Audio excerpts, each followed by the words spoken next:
Hello. Kumusta? May adlaw ka tanan mga kaigsoon makasampyak. Here we go again boy. Amerikado 30 loyalist magaingon nga. Kung adunay nahidugmo gusto magkakapug kaluya, ang imong mga pulong may gadasig kanya sa pagtindog. Makasampyak kung saan mo kayo sa mundo, sanay na sa mabuti kayong kalagayan. Mabuhay po tayong lahat. So, oras ng Huwebes. Alas 8 ng umaga dito sa Brooklyn, New York. So, pizza, 26 ng September na, 2024. So, ano bang pag-uusapan natin ngayon mga kasampyak?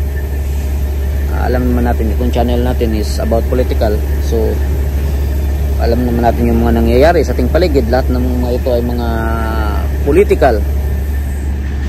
Pero kung sobra-sobra na ang medyo mga personals, mga pambababoy na, medyo hindi na maganda, hindi na mabuti. Katulad ng mga ginagawa sa bicameral, lalo na sa House of the Crocodiles, which is the lower house, diba? House of the Crooks. Kroko. They are one big happy family. Diba? Yung latest ngayon, diba? Ang ginagawa kasi ng diyan sa lower house, nagpapabricate sila ng mga gumagawa sila ng mga lies, gumagawa sila ng mga nag-iimbento ng mga witnesses, ganun, mga kaso. At klarong-klaro naman, di ba? Katulad ng ginagawa ngayon, yung bago ngayon, yung may tinanggal pala na sa DepEd ba yan? Party ng kabahagi sa DepEd, di ba? Yung matanda, sino pangalan nun? Si Gloria Mercado, di ba? Na dinawit si Inday Sara about sa binigyan daw siya ng Office of the Vice President. Hindi, sa DepEd. Di ba galing naman si Inday Sara sa Department of Education, di ba? Binigyan daw siya ng 5 na sobre na naglalaman ng 1,000 each. So about 450,000 daw. So nakikita naman natin na yung si Loistro, yung babae, yung mataba na mukha na nandyan sa Congress, leading yung question niya. Parang dinidikta na lang ba? Kung sa pagkain pa, ito yung gawin mo, isusubo ko sa'yo.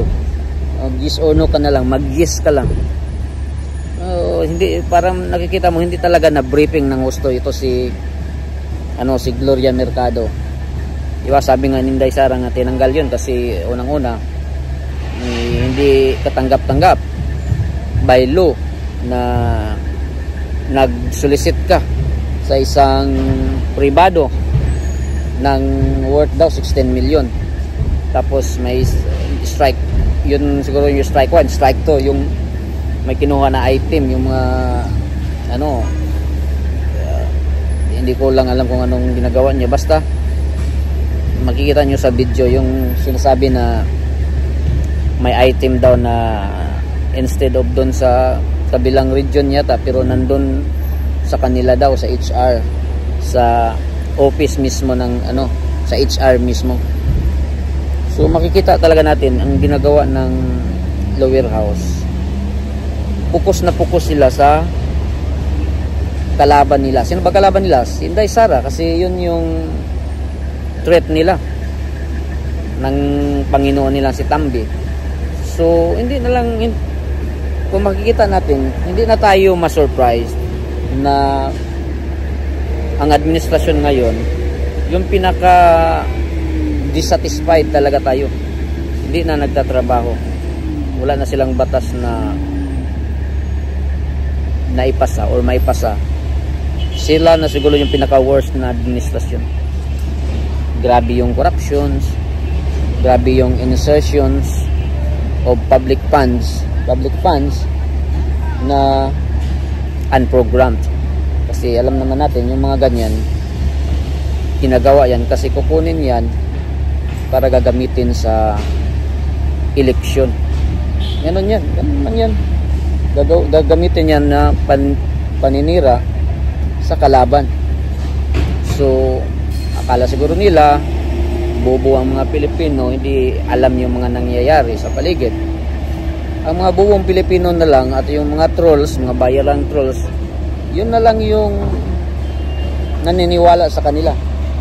Kasi pag ikaw ay fanatic talaga, kahit makikita mong mali, tama pa rin yan para sa iyo, sa mata mo. Kita mo ang ginagawa nila. Ang Kongreso, nililigis tayo sa mga main issues ng bayan, which is kapalpakan ng administrasyong Marcos. Wala tayong mga yung mga build program, yung mga papasok na investment, wala na talaga. Lubog talaga. Nagmamahalan yung mga pagkain, laro na yung rice. Kasi kahit sa amin sa bundok, napag-alaman ko, tinanong ko yung yung kapatid ko, sabi nila wala nang nagtatanim daw. Sabi ko, ha? Na-surprise ko, bakit wala nang nagtatanim? Yung trabaho natin dun sa bundok, pagtatanim ng mga palay, mga rice, ganun. Pero wala na raw nagtatanim. Yung mga tao daw ano ba tawag nito? Nakarely lang daw sila sa mga ayuda, yung mga purpose, yung construction, trabaho sa construction. Kasi wala nang nagtatanim daw. Kasi ang sabi nila, mahal daw yung mga ano ba tawag nito? Pati yung mga fertilizers daw. Sobrang ang mamahal.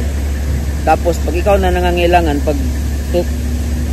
panahon ng anihan, minsan mamalasin pa, lalo na ng panahon na tigbagyo, wala kang maani. At ngayong taon daw, kinakain naman ng uod yung mga taniman. So wala talaga. So yung mga tao doon na lang sa construction, at may purpose naman, at saka may may ayuda. Doon sila nakarely lang sila doon. Sabi ko, wala. Kaya pala ang mahal ng presyo ng mga rice, ganun. Na-surprise talaga ako. So makikita natin ang gobyerno ngayon, ang Kongreso, nililist nila talaga yung yung kapalpakan ng gobyerno, yung mga main issues talaga. Tapos pang ginagawa nilang tropeo. Si Pastor Kibuloy, Alice Goo, Cassandra Ong, ganun, ginagawa nilang tropeo, dagdag exposures na rin. Kung kaya't nagagawa nitong Congress at saka Senate, dagdag exposures nila yan para pakitang tao ba doon sa media, para tingin ng mga tao, nagtatrabaho, may nahuhuli, ganun. Para dagdag na pampapugi sa pagdating ng eleksyon. Kung kaya't wala. Sa tingin ko pa nga, mas masahol pa sila sa nila Alice Goo at Cassandra Ong. Sa tingin ko nga, mas kung may ginagawa mang kamalian o ginawang mali doon sila, pero nakikita ko na lalo na yung karakter ni Alice Goo, makikita mo talaga na mababait siya. Siguro may ginawa siyang mali, illegal, pero pag ikumpara mo siya sa mga nakaupo dyan sa Congress, dyan sa Senate, mas pipiliin ko pa si Alice Goo na magiging kaibigan siguro. Hindi natin alam, pero sa mga nangyayari ngayon, makikita mo talaga yung mga asal ng mga nakaupo, lalo na yung mga young crocodiles dyan sa crocodile farm, sa crocodile office ng Tambaloslos. Makikita mo talaga yung asal nila. Well trained talaga yung mga young crocodiles. So may tanong ko lang, kumusta na kayo dyan, mga young crocodiles dyan sa Croco farm ng Croco family na Marcos Romualdez at Saldico. Kaya basta kayo mga mga kasampiak, talaga, magmasid talaga kayo, mapanuri kayo, kasi mapanlin lang itong administrasyon yan eh. Nagbabayad talaga sila, alam naman natin, nagbabayad sila ng mga trolls, mga media, mga social media influencers para ilihis tayo, ilinlang tayo. Kaya wala, kung magpapasupi lang tayo, kung lang tayo, wala tayong gagawin. Siguro pag gusto pa na, kung paghahayaan natin sila pa rin mamumuno, baka worse pa talaga sa ginawa ng tatay ni Marcos Sr., ni Marcos Jr., yung ginawa ng Sr. Kasi makikita natin yung, di ba, yung Pilipinas dati top tayo, so ngayon ano na tayo ngayon? Wala, lugmok. Rely lang tayo sa mga ayuda 20 years from now, lugmok ng Pilipinas. Wala na, sila lang yung maghari-harian, tayo magiging kawawa tayo dyan. Kami dito sa ibang bansa, okay lang naman kami. Pero ang tinitingnan namin yung mga pamilya namin na nandyan sa Pilipinas, kayo at saka yung next generations. Kung kaya't kilos din kayo, saka next election iboto nyo yung mga kalyado ni Tatay Digong. Pag iboboto nyo yung nagbibigay lang ng ayuda, wala talaga tayong mapatunguhan nito, wala tayong mapag-uusapan ngayon.